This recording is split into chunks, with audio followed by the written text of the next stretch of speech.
Francesa. Eu vou começar mudando a janela. Deixa eu mudar a janela. Vocês conseguem ver aí. Sim. Dá pra Tá ver. aparecendo? Pra mim, não. Tá de graça comigo. Estão vendo aí, né? Sim. Todos? Sim. Vamos lá. Esse aqui, gente, ó. Esse aqui é o Palácio de Versalhes. O Palácio de Versalhes, ele foi construído pelo rei Luís XIV.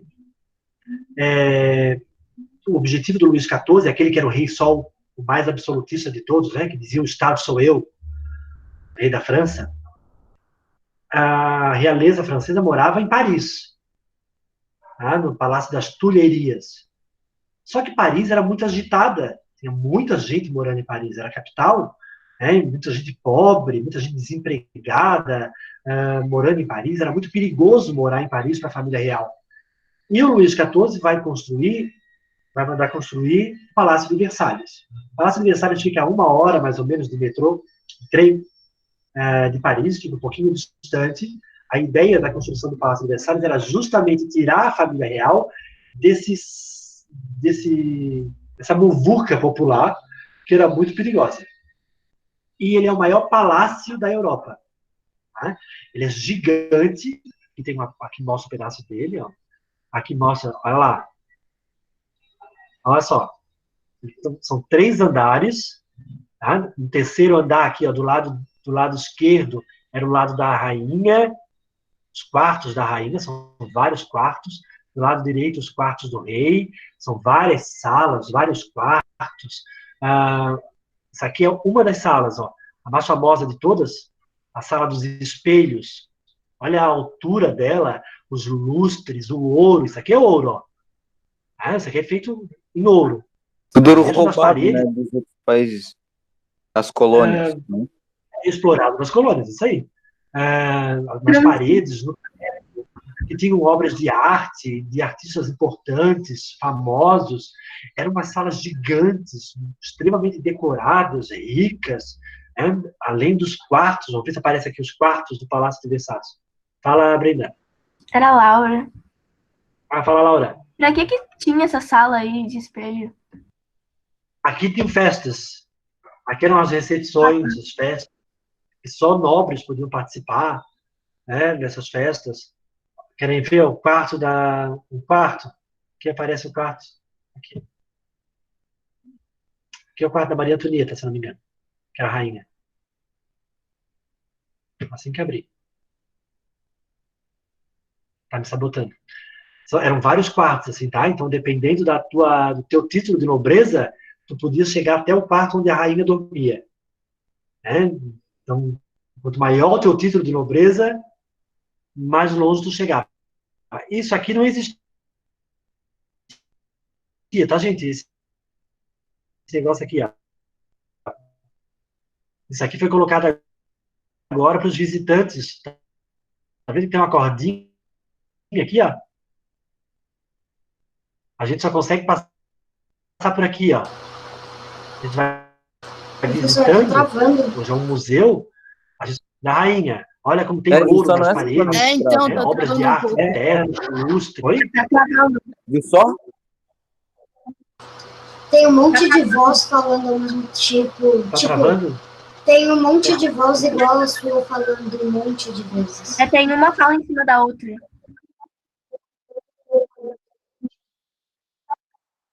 Bom, acho que agora resolveu. Eu parei de compartilhar. Não estou mais compartilhando. Agora resolveu? Tá melhor? Beleza. Então, aquele Palácio de Versalhes ali, além daquela construção onde morava o rei, a rainha, os filhos, os nobres, né, viviam junto ali, eles tinham lá os feudos deles, mas eles viviam ali bajulando o rei e a rainha, tá? Imagina sustentar tudo aquilo com comidas chiquérrimas. Quem viu o filme Maria Antonieta, que eu acho que eu já indiquei, no filme aparece as refeições, tudo que o rei e a rainha faziam era acompanhado pelos nobres. Por exemplo, o amanhecer. O rei vai acordar. Antes que o rei acordasse, eu posso conferir depois, Laura. Antes que o rei acordasse, os nobres já estavam lá no quarto, os que tinham os maiores títulos de nobreza. Né? Então, os nobres é que despiam o rei, tiravam o pijama, botavam o rei. Era uma honra fazer isso. Era bajular o rei para conseguir título de nobreza, conseguir terra, né? Pensão. Os nobres viviam fazendo isso, fazia a corte, eles chamam. A rainha também. As mulheres com título de nobreza, quando a rainha acordava, lá iam as mulheres trocar a roupa dela, botar a roupa que ela ia usar durante o dia. A refeição, o café da manhã, o almoço, os nobres acompanhavam, então era uma honra ser convidado a se sentar junto com o rei e a rainha para tomar o café da manhã ou o almoço. E era sustentado tudo isso com o dinheiro dos impostos, como até hoje. De onde vem o dinheiro do governo? Vem o dinheiro dos impostos, que são cobrados em tudo que a gente compra. Os pais de vocês pagam o imposto da casa, o imposto do carro, o imposto da renda, do salário, mas quando eles compram arroz, compram macarrão, compram carne, tudo vai um dinheiro para o imposto, um imposto para o governo. Só que na época era diferente. A gente hoje entende que o dinheiro do imposto tem que voltar para o povo. O governo recolhe, teoricamente falando, né? O governo recolhe esse dinheiro dos impostos e isso volta de alguma forma para o povo. Em hospital, em escola, em estrada, em segurança. Na época, o rei francês entendia que o dinheiro do imposto era dele, porque a França é dele. Ele é o rei da França, escolhido por Deus para governar a França. Então, o dinheiro do imposto é dele, do rei. E ele faz com esse dinheiro que ele bem tem. Os nobres também pagavam impostos? Não, nem nobre nem clérigo. Já ia falar sobre isso. Ah, tá. Só quem paga imposto é o terceiro estado. Só a burguesia, os camponeses, os trabalhadores urbanos. Né? Como é que os nobres pagavam imposto? Quando eles compravam alguma coisa. Mas o imposto mesmo eles não pagavam. Só quando eles compravam alguma coisa, que daí está embutido no valor da coisa o imposto. E esse dinheiro do imposto sustentava essa realeza do Palácio de Versalhes, e não tinha só o Palácio de Versalhes, tá, gente? A realeza francesa tinha vários palácios. No inverno, eles iam para o palácio em tal lugar.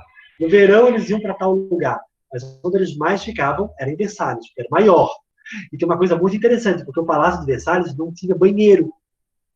Na época não existia banheiro. O único lugar que tinha banheiro no Palácio de Versalhes era numa das dependências do rei, num dos quartos do rei. Tinha uma espécie de banheiro. Então, quando tinha festas, por exemplo, no Palácio de Versalhes, eu estava lendo um livro um dia desses, falava sobre isso. Como é que os nobres faziam para fazer xixi, mijar, fazer cocô, se desse vontade na hora? Eles iam atrás das cortinas. As janelas são gigantes, tá? São muito altas, em cada andar, muito mais alta do que eu, são 3 vezes a minha altura, uma janela. E daí tinha as cortinas, eles se escondiam atrás das cortinas e faziam ali. Então dizem que, por mais chique que fosse o Palácio de Versalhes, com todo esse ouro, dizem que o Palácio de Versalhes fedia a merda e a xixi, né? Porque as pessoas faziam ali, os funcionários não davam conta de juntar os pinicos e jogar fora. E mesmo os funcionários, quando as pessoas faziam os pinicos, eles jogavam pela janela. Então essa ideia, que se um dia vocês forem no Palácio de Versalhes, é chiquérrimo, tá? Quando a gente entra no Palácio de Versalhes, a gente pensa, não era chique viver aqui. Mas era fedido a beça. E esse cheiro a gente não sente mais. Né? Mas na época tinha. Então, mas era cercado de muitos nobres, então tinha muitos quartos, muitas dependências para os nobres viverem, as damas de companhia da rainha, os cavalheiros de companhia do rei, os que faziam a corte, todos viviam ali com os filhos, né? Tudo sem banheiro, sem nada, mas tudo alimentado pelo Palácio de Versalhes, com grandes refeições, festa. Nobre não trabalha, né, gente? Nobre, eu não consigo ler o que está escrito. Vocês podem falar, tá, gente? Prof. Oi. Então, tipo, por que eles faziam as necessidades, né, atrás das cortinas, sendo que, tipo, tinha um jardim gigantesco, tipo, por que atrás da cortina e com a janela gigante? Ninguém vai ver o Professor, jardim, ninguém vai ver ele também. Professor, como é que os caras limpavam a bunda assim? Com a cortina. Putz, e o cheiro Na deve ser uma delícia, então, né? Não, dizem, eu estava lendo esse livro, estava falando sobre isso. Muito legal a parte que o autor fala sobre essa parte, sobre essa situação, né? Porque a gente tem uma ideia. Eu já fui ao Palácio de Versalhes, por exemplo, né? E já a ideia que tem do Palácio de Versalhes é uma coisa muito luxuosa, porque ele é muito grande, gente, muito. professor, Além do Palácio de Versalhes, o rei mandou construir um jardim que é gigante, tá? O jardim do Palácio de Versalhes, que traz água de um outro lugar, de uma outra cidade, para os chafarizes, que nem é dali, o encanamento que traz a água de um outro lugar. Olha a construção caríssima que deve ter sido isso. E lá no final do jardim, tem mais 2 palácios. Quando o rei cansava de ficar nesse Palácio de Versalhes, que era muita gente, muito agitado, muito funcionário, muito tudo, né? Sendo bajulado o tempo todo, ele ia lá para baixo, num palácio um pouquinho menor. Pensa num palácio um pouquinho menor, é um palácio gigante, tá, gente? Chamado de Grande Trianon. O Grande Trianon, onde o rei ficava, na dele tinha funcionário, né? E a mulher, os filhos iam junto, mas não tem aquela bajulação de Versalhes, aquela agitação de Versalhes. E o Luís XVI, que é o rei que a gente vai falar mais, que é o que vai ser morto na guilhotina, ainda mandou construir lá no final um palácio chamado Petit Trianon, Pequeno Trianon. O Pequeno Trianon também era um palácio de 2 andares, também tinha salão de festa, tinha vários quartos. Eu vou depois botar o nome para vocês olharem na internet. É ótimo olhar, tá? Porque quando fala Petit Trianon, a gente pensa num paláciozinho pequenininho, né? Não, era muito maior do que qualquer casa hoje. Era um palácio grande, ainda assim. Tinha até, no pátio do Petit Trianon, que tinha um jardim específico para ele, tinha um teatro que o Luís XVI mandou construir. Se emocionava. Eu falei? Aham, você mostrou uma foto lá, gigante. Que lá a rainha só levava os convidados que ela gostava mais. Sim. E daí ela era Eles mal achavam usada um insulto porque ela, no teatro, ela representava um camponês, né? Daí eles achavam, tipo, um absurdo, porque ela era uma rainha. Legal! Assistiram o vídeo aula, coisa boa. sim, Aham. professor. Eu Eu assisti, vou eu até pegar. achei que tu já tinha. Legal. Que bom Eu até que já você ia falar que tu já tinha dito. Sim, que bom que você assistiu. Eu também. Fica mais fácil de entender o que eu estou falando, então, né? Eu também. Aquilo dali, gente, a vida do Palácio de Versalhes era uma vida mega luxuosa e sustentada pelo dinheiro dos impostos.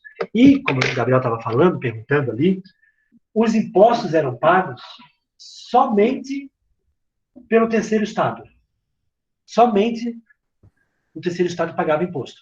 Quem é que está no terceiro Estado? A burguesia, os trabalhadores urbanos, os camponeses, esses que são os representantes do terceiro Estado, é que sustentavam a realeza, a família real, né? O primeiro e o segundo Estado. Tanto o clero quanto a nobreza eram sustentados pelo terceiro Estado. Vou pegar aqui, ó, um nobre qualquer, não o rei. O rei é o mais nobre entre os nobres. Ele é sustentado pelo imposto pago pelos servos. Ainda é feudal. Olha lá, século XVIII, 1750, 1780, século XVIII, pleno século XVIII, a França ainda é feudal. Ainda tem servo pagando imposto para nobre. Aquela história que nós estudamos na Idade Média, né? Ainda existia isso. Tá? Sustentado pelo imposto pago pelos servos. Então, é uma sociedade estamental, tem 3 estados. Se tu nasce naquele estado, tu não tem como sair. Isso incomodava quem? A burguesia. Isso incomodava a burguesia porque, por mais dinheiro que ela tivesse, por mais que ela tentasse imitar a nobreza, construindo palacetes, pagando artistas, a burguesia não tinha poder nenhum. Ela nem pode entrar no Palácio de Versalhes. Os burgueses nem eram convidados para a posse do rei, para a coroação, né? Para casamento do rei, eles não eram convidados, os burgueses, para nada disso.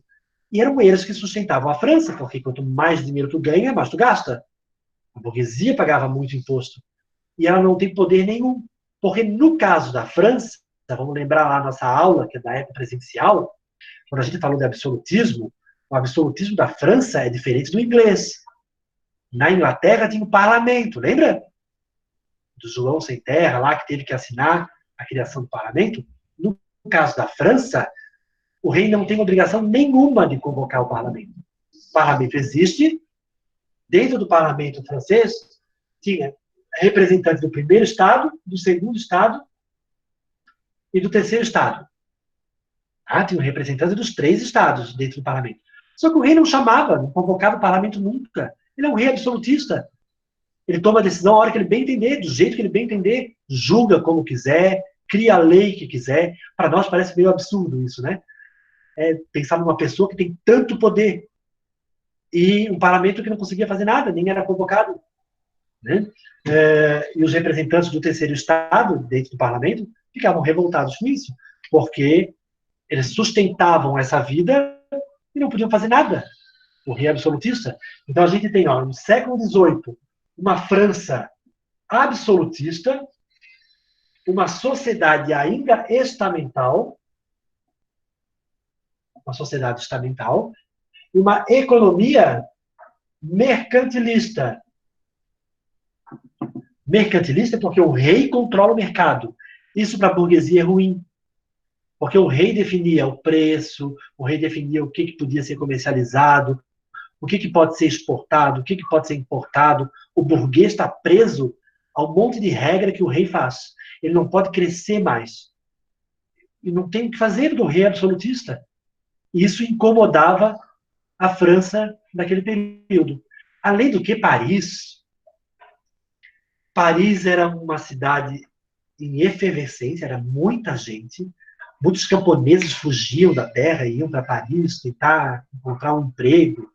E isso foi juntando gente. Paris era muita gente. Era a cidade mais populosa da época. Tá? E muita gente miserável. Muita gente pobre, mas muito miserável mesmo. Né? Não tinha emprego para todos, porque numa cidade tu tem emprego onde?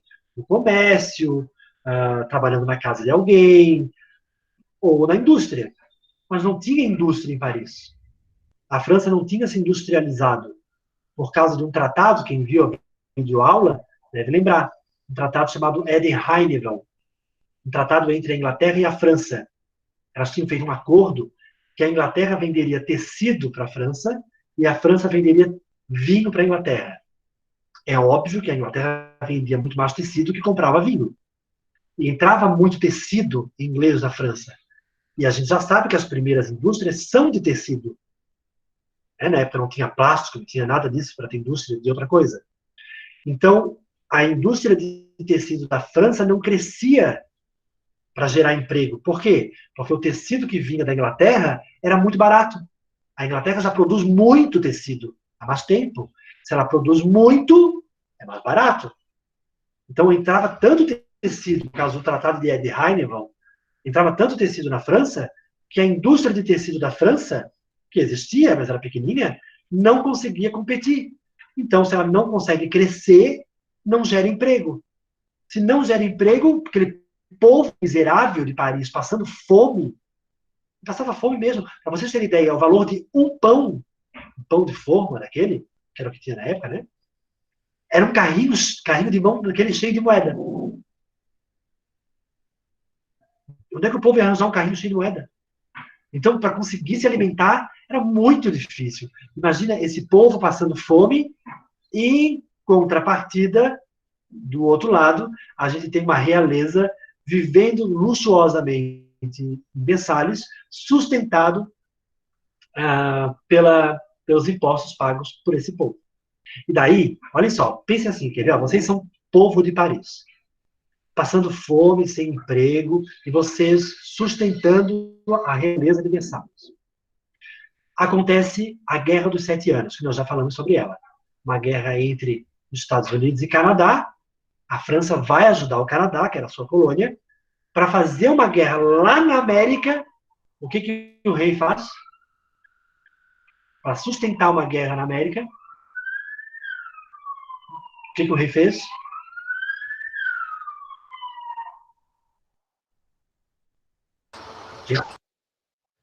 Ótimo, João. Aumentou os impostos. Gente, para pagar uma guerra lá na América, o rei aumenta os impostos. Onde é que o povo sente? No preço do pão, no preço do tecido, no preço da máquina. Né? Aumenta os impostos do povo. Tinha esquecido. Em seguida, da Guerra dos 7 Anos, que inclusive a França perdeu, olha lá, aumentou os impostos para fazer uma guerra, ainda perdeu. E perdeu o Canadá ainda. Perdeu o Canadá, perdeu a Índia, perdeu outras colônias para a Inglaterra, teve que entregar para a Inglaterra. Né? Então, o Luís XVI se deu mal. Em seguida, os Estados Unidos vai fazer a independência. A gente já estudou essa história, né? A Inglaterra viu que os Estados Unidos cresceu, começa a cobrar um monte de coisa, e os Estados Unidos resolve fazer a independência. A França, para se vingar da Inglaterra, que pegou o Canadá, pegou as suas colônias, a França vai lá e vai ajudar os Estados Unidos a fazer a guerra. Para ajudar a fazer a independência dos Estados Unidos, mais impostos. Onde que aumenta? No preço do pão, no preço do tecido, no preço disso, no preço daquilo. Então, pensa assim, Raika, ó, o preço das coisas foram aumentando, aumentando, aumentando para sustentar aquela vida da realeza, para manter uma guerra, depois da independência dos Estados Unidos, e o povo está pagando tudo isso. Vai chegar uma hora que esse negócio vai estourar. Né? Para tentar resolver a situação econômica, o Luís XVI, que era um rei bem novinho, o Luís XVI convocou, enfim, o parlamento. Bom, França está numa crise. A gente precisa achar uma saída. O rei não conseguia achar uma saída. O rei era muito novinho, tá? Era considerado frágil, inclusive. Né? E ele convoca o parlamento. Vão os representantes do parlamento. Como se fossem os senadores hoje. Tá? Eles vão para o Palácio de Versalhes. Nem existia o parlamento em si. A reunião dos parlamentares, quando era convocada, era determinada pelo rei onde seria. Então o rei chamou eles tudo para o Palácio de Versalhes, os que eram representantes. Então tinha lá 300 representantes, não sei exatamente quanto é, de cada um, tá? Eu vou aqui botar um número.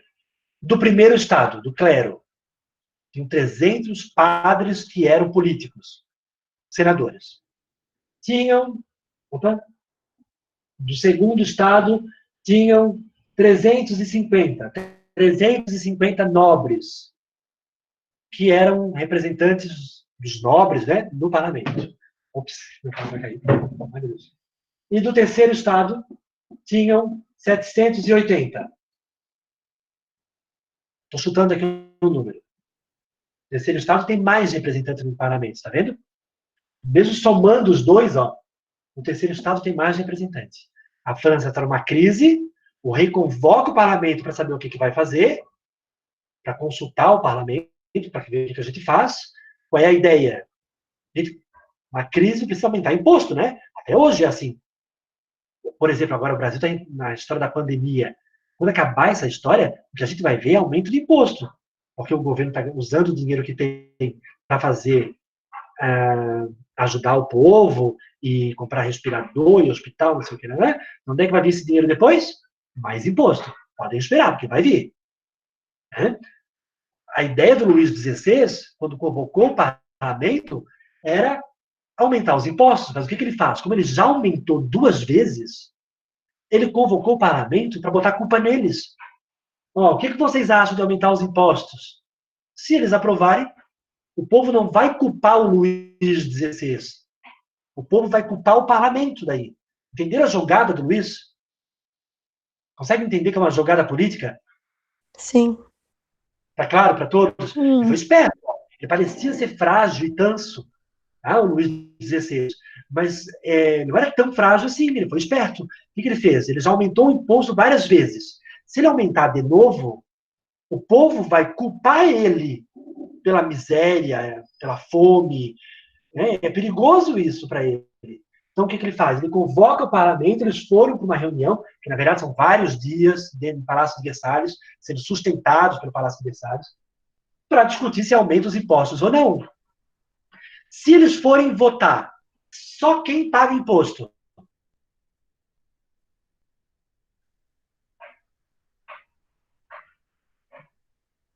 Vão decidir que não querem mais pagar imposto. Olha, se eles forem votar, acompanha aqui comigo, gente, ó, quem não está prestando atenção, quem fugiu aí, volta. Se eles forem votar o aumento do imposto, tem 780 votos contra, porque a burguesia paga imposto, só o terceiro estado paga imposto, e tem 650 votos a favor. O clero e a nobreza não pagam imposto. Então, para eles, que inclusive vivem do dinheiro dos impostos, para eles é bom que aumente os impostos, eles estão em crise. Quem vai pagar é o terceiro estado mesmo. Se eles forem votar, tem 780 votos contra o aumento de impostos e 650 a favor do aumento de impostos. Se o voto fosse desse jeito, não aumentaria os impostos. Só que o voto era por estado. Prestem atenção aqui, ó. Todos os 300 clérigos tinham direito a um voto. Era por estado o voto, não era por cabeça. O segundo estado tem direito a um voto. E o terceiro estado tem direito a um voto. Eles têm que chegar a um acordo. A maior parte do clero é a favor ou contra. Como eles não pagam, eles iam falar que são a favor.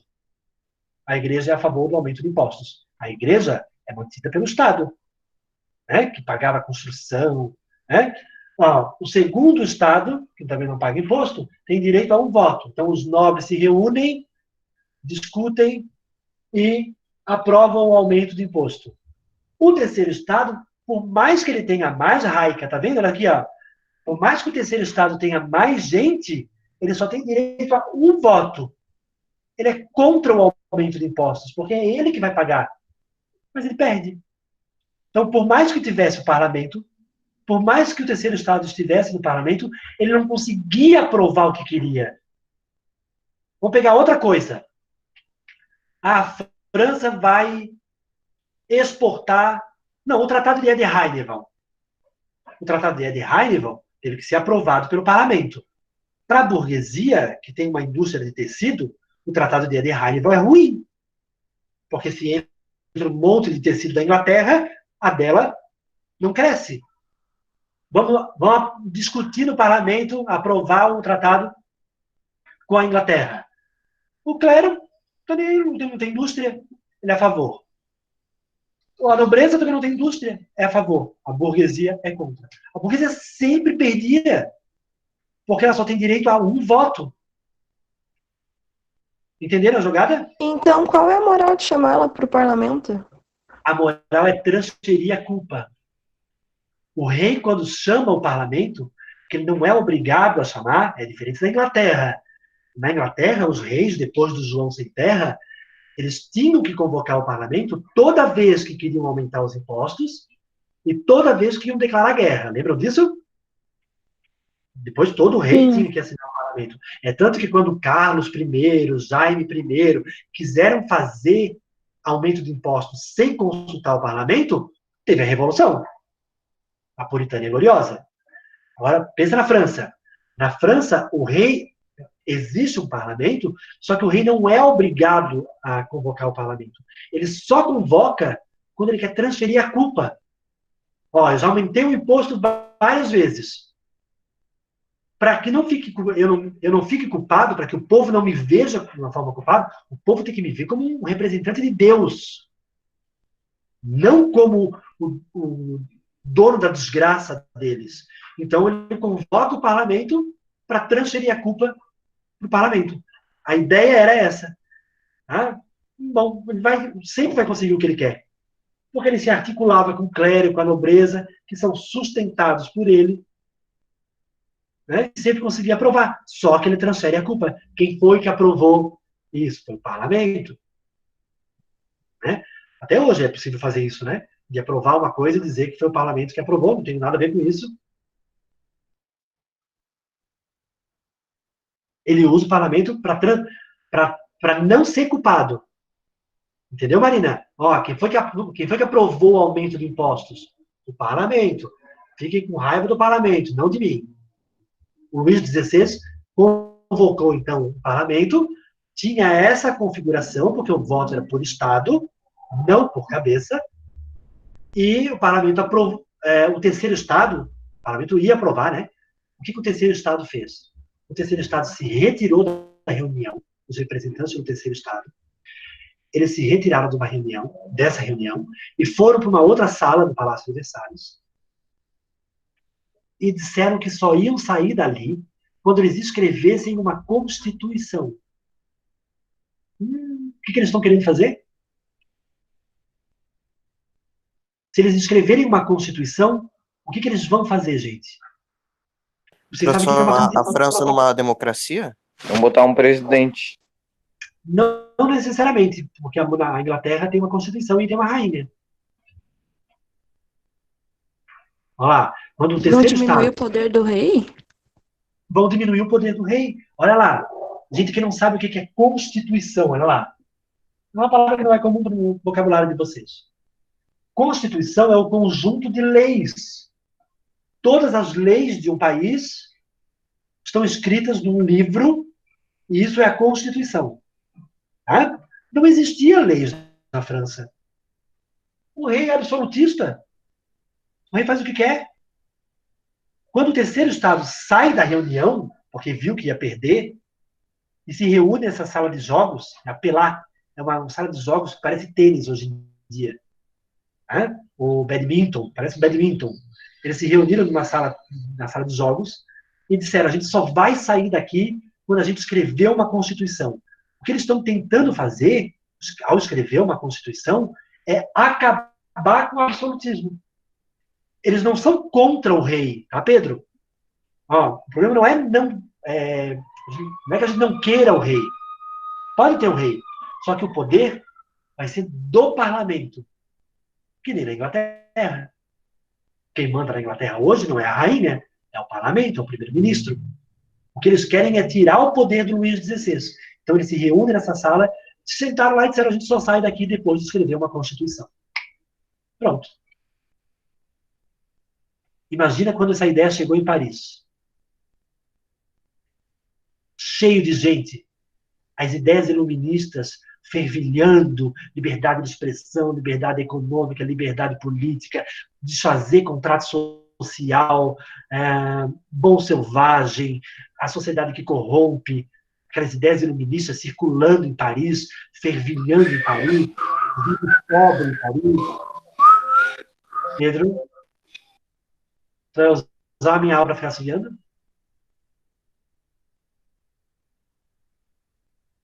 O povo de Paris, quando soube o que tinha acontecido lá no Palácio de Versalhes, pegou as armas que tinham, faca, pá, enxada, e foi tudo para a rua. Vamos aproveitar e vamos fazer uma revolução. Começou a revolução ali. Então a revolução ela tem dois inícios. Ela é diferente da Inglaterra, ó. Porque a revolução da Inglaterra é uma revolução do parlamento só.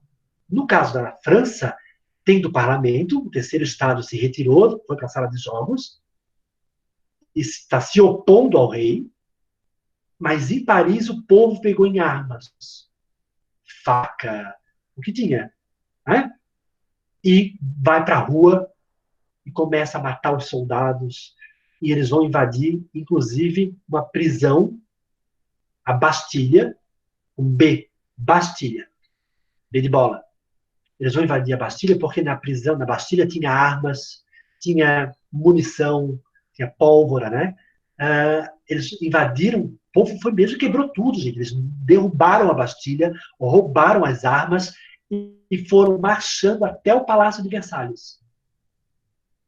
Ok? Com armas na mão, com a cabeça do chefe da Bastilha pendurada numa lança, escorrendo sangue, né, com soldados que foram mortos, o povo com raiva.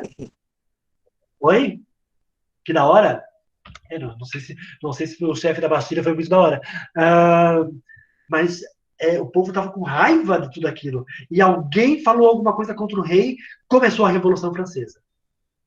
Né? O povo em Paris, pegando em armas na mão, invadindo igreja, roubando as igrejas, invadindo a Bastilha, pegando as armas, soltando os presos. Olha que desaforo para o rei fazer um negócio desse. Mas o povo foi para a rua e na verdade, quem puxou, isso é muito legal, porque quem vai puxar essa revolta do povo em Paris é um grupo de mulheres, as Poissards.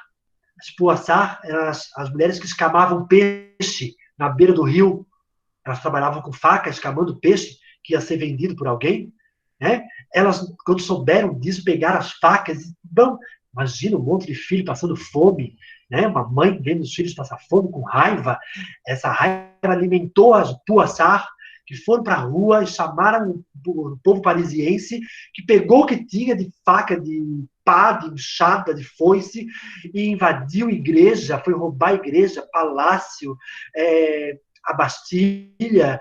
Então, ali começou a Revolução. E o pior, eles foram marchando com as cabeças em cima das armas penduradas, sangue escorrendo, aquela coisa que não é aqui, né? É aqui, a raiva, aquela coisa da raiva, e eles marchando para Versalhes para enfrentar o rei. O rei vai ter duas oposições, então. A Revolução começou, e daí, inclusive, quando a notícia de que o povo de Paris tinha se revoltado e tomado a Bastilha, quando o rei foi informado sobre isso, ele não fez nada. Nesse dia, no diário dele, porque ele escrevia o diário todo dia, tá? Era comum nessa época. Tinha um diário que eles registravam o que acontecia durante o dia. Não tem nenhuma menção à revolta em Paris. Ele não se deu conta que não era uma revolta. Era uma revolução que estava começando. E ia chegar até o Palácio de Versalhes. Mas isso a gente só chega na próxima aula. Beleza? Não, fala agora. Ah, não, ficou legal, pô. Se era dos próximos capítulos, eu tenho que manter o suspense, vocês já sabem disso. Poxa, tava E tão continua emocionante. no próximo episódio. Eu fiz um cursinho na Globo para aprender André a sendo André. Não posso deixar de ser eu mesmo na quarentena, né, Júlia? Os caras vão chegar no palácio, vão lá e vão arrancar a cabeça do rei fora. Isso que vai ser da hora. Calma aí. Gente, prazer em revê-los. Bem bom dar aula para vocês, beijo à distância. Ok? Na próxima Nem um aula. spoiler? Nem um spoiler. Poxa. Não.